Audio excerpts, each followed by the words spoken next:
Kahit nagretiro na si Christian Standhardinger sa PBA, ay mukhang gusto siyang pabalikin ng TNT tropang 5G sa liga.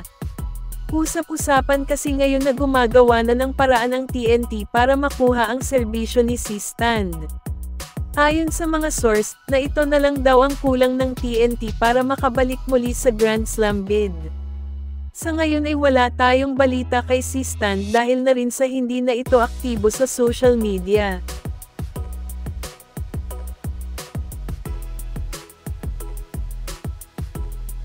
Kung sakaling mang makuha ng TNT tropang 5G si Christian Standhardinger, may pantapat na si Coach Chot Reyes kay Junmar Fajardo. Pag nagkataon siguradong mahihirapan ang SMC teams na talunin ang TNT katropa. Pero ang tanong kung mapapayag pa kaya ng TNT si Stan na bumalik muli sa PBA. At Barangay Ginebra, ayaw na talaga kay Maverick Ahanmisi, kaya gusto na nila itong i-trade. At ang Meralco Bolts ay nakikipag-negotiate na sa Ginebra, at sa hinihinging kapalit ng Gins na si Bong Quinto, or isang future first round pick, tila hindi pumayag ang Meralco sa gusto ng Gin Kings. Siguro dahil isa si Bong Quinto sa mga key player nila kaya hirap silang pakawalan ito.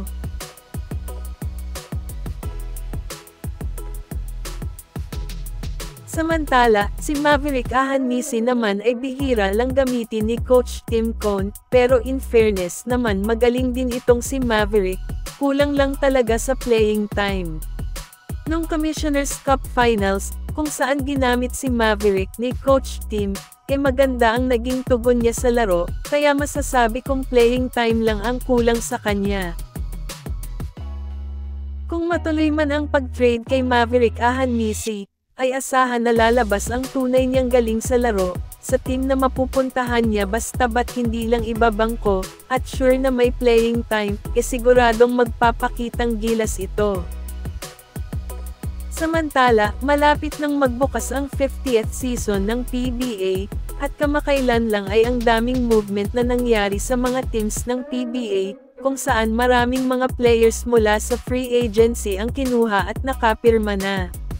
Pero bakit magpahanggang ngayon wala pa rin kumukuhang PBA team kay Terence Romeo, gayong tapos naman na ang FIBA 3x3, at maganda naman ang ipinakita ni The Bro sa Manila Melmat. Takot bang sumugal ang mga team sa PBA kay Terence, dahil sa pagiging injury prone na nito? Marahil nga na isa ito sa mga dahilan, kaya apektado ang basketball career ni TR7. Kung nung dati ay pinag-aagawan siya pero ngayon, naitsapwera na.